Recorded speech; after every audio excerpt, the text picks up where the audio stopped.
கர்த்தருடைய பரிசுத்த நாமத்துக்கு மகிமை உண்டாவதாக. நம்ம ஆண்டவருடைய வார்த்தையை தியானிப்போம். 2 பேதுரு 2ஆம் அதிகாரம் அதனுடைய 20வது வசனத்தினுடைய கடைசி பகுதியை வாசிக்கும் பொழுது, ஆ அந்த வசனத்தை ஃபுல்லா வாசிப்போம். கர்த்தரும் இரட்சகருமாய் இருக்கிற இயேசு கிறிஸ்துவை அறிகிற அறிவினாலே, உலகத்தின் அசுத்தங்களுக்கு தப்பினவர்கள் மறுபடியும் அவைகள் சிக்கிக்கொண்டு ஜெயிக்கப்பட்டால், அவர்களுடைய பின்னிலைமை முன்னிலைமையிலும் கேடுள்ளதா இருக்கும்.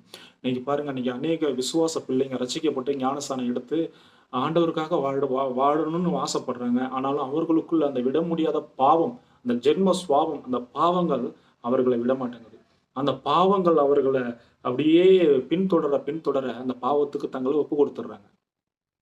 அப்ப ஆண்டவருடைய வசனம் தெளிவா சொல்லுது, "நீ பாவத்துல மாட்டிக்கொண்டினா, உன்னுடைய நிலைமை ரொம்ப மோசமா இருக்கும். முன்னிலைமை காட்டிலும் இந்த நிலைமை ரொம்ப மோசம்." அப்படிங்கிறாரு. அப்போ நீதிமான் 7 தரம் விழுந்தாலும் திரும்ப எழுந்திருப்பான். பாவம் நமக்குள்ள துணிகரமாய் வரும்பொழுது, அத ஆண்டவர் சமூகத்துல ஒப்புக் கொடுக்கணும். மனுஷன்ட்ட என்னைக்கும் சொல்லக்கூடாது. ரட்சிக்கப்பட்டு ஞானஸ்நானம் எடுத்துட்டோம் அப்படின்னா, பாவத்துல நம்ம மாட்டிக்கொண்டுட்டோம்னா, "ஆண்டவரே என்ன மன்னிச்சிருங்கப்பா, நான் தெரியாம செஞ்சுட்டேன்னு" ஆண்டவர் சமூகத்துல ஒப்புக் கொடுத்துறணும்.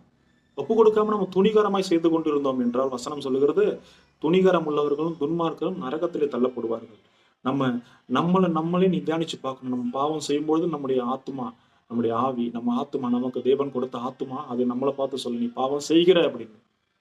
பாவத்திலிருந்து நாம் விடுதலை பெற்று நம் தேவன் நம்மளை அழைத்திருக்கிறார். அப்ப நம்ம இப்ப துணிகரமான பாவங்களை நம்ம செய்யாதபடிக்கு நம்முடைய பரிசுத்த வாழ்க்கையை நாம் காத்துக்கொள்வோம். கர்த்தர் நம்மை ஆசீர்வதிப்பார். ஆமென்.